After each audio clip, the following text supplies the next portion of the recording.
Banguista. Deixa eu fazer uma pergunta idiota rapidinho, Marcos. Sim, claro. Estrelas surgem ainda? Esse é outra grande falácia. Eles dizem assim, nebulosas são grandes maternidades de estrelas, temos milhões e milhões de estrelas formando lá. Igor, você sabia que não tem nenhum registro de nenhuma estrela sendo formada de fato no universo? E nós temos 2 trilhões de galáxias, com cada galáxia com 100 a 200 bilhões de estrelas. Dá 60 sextilhões de estrelas. Você está dizendo que a gente não conseguiu observar nenhuma informação. Não, a gente diz, olha lá, tem uma estrela em formação, tem uma estrela em formação, tem uma estrela em formação. Elas até hoje estão em formação, mas nenhuma formada. Bom, a gente consegue observar há pouco tempo também. Ô Igor, 60 sextilhões de estrelas...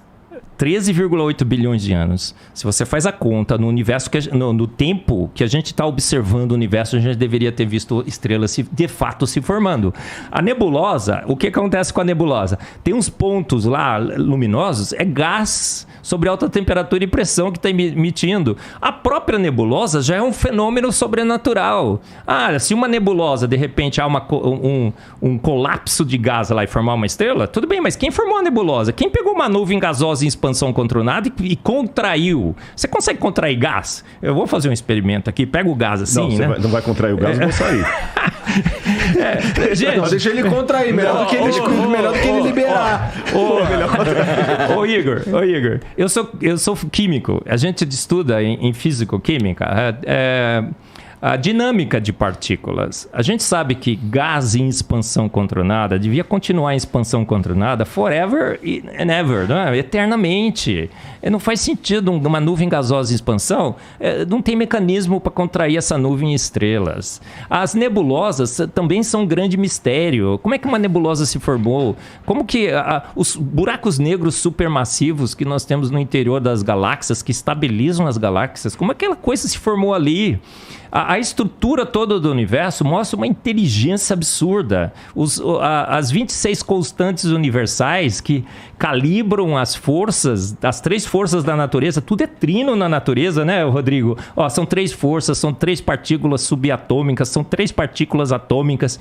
E essas 3 forças são calibradas por 26 constantes universais.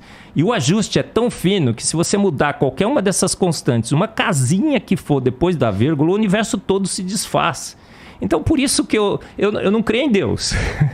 Eu tenho certeza absoluta que ele existe. Eu não creio que Deus fez o universo, eu tenho certeza absoluta que ele fez. Por quê? Porque eu não posso negar. É química demais para desconfiança de menos. É evidente demais que o universo foi feito pronto há poucos anos atrás e bate de novo com a Bíblia, viu, Igor? A Bíblia diz em Salmos 33:9, porque ele ordenou e de pronto tudo foi formado.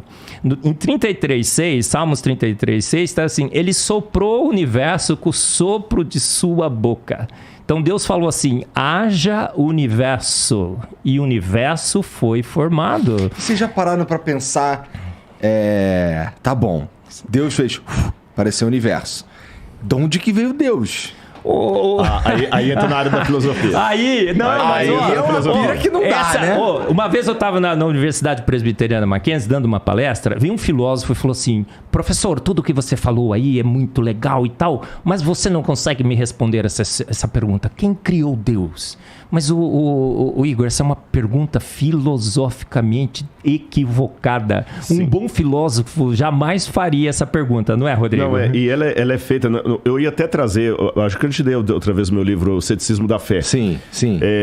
Dei pra minha mãe, inclusive. Eu ia trazer outro hoje, mas ficou tudo na Jovem Pan lá, viu, de manhã. Tá, mas eu vou trazer da próxima vez. Aí entra na área da filosofia. Permita-me falar o nome Big Bang aqui para me referir apenas ao start inicial do universo. Claro. Sem entrar nos pressupostos químicos e físicos que não é minha área. O que havia antes do Big Bang? Ou seja, desse start inicial? O nada. É o nada absoluto. Porque um ponto de comum acordo entre ateus e design inteligente, eu acho que qualquer um concordaria comigo nesse sentido, é o seguinte. Antes do ponto inicial do Big Bang, não havia gravidade, não havia tempo, não havia espaço. Não tinha nada. Não tinha nada. Era o nada absoluto. tá certo? Mas aí vamos partir de uma questão filosófica que é repetida por vários, desde Parmênides na Grécia Antiga, que os latinos traduziram como ex nihilo nihil fit, do nada, nada se faz. Se não havia nada, por que hoje há algo ao invés de nada? Então, é mais lógico supor que havia algo. Agora, esse algo que havia, para formar tudo que existe, tem que ser um algo que não está preso ao tempo, porque o tempo veio depois dele. Esse algo não pode estar preso ao espaço, porque o espaço veio depois dele. Ele não pode estar preso à gravidade, ele não pode estar preso a nada. Então tem que ser um algo que seja, no sentido do nosso tempo, atemporal. Não que ele não tenha um tempo próprio dele, mas esse tempo aqui teve um começo, então ele tem que existir antes. Então ele não pode ser temporal, ele não pode ser espacial, porque o espaço não existia. Ele não pode ter começo, porque ele começou todas as coisas. Então tem que ser, seja lá o ET que fez tudo isso, ele tem que ter essas qualidades. Ele tem que ser um ser dotado de vontade, porque ele resolveu fazer tudo. Ele tem que ser um ser dotado de design, porque ele criou coisas com desígnio. Ele tem que ser um ser dotado de inteligência, porque ele criou com inteligência. Esse ser, então, não pode ter sido criado por nada, porque se ele foi criado por nada, a única coisa que eu faço do ponto de vista filosófico é deslocar a pergunta mais para trás. Uhum. E mais para trás. E eu vou cair num ad infinitum absurdo. Eu tenho que obrigatoriamente chegar a 2 caminhos, não tem 3. Aliás, 3 caminhos.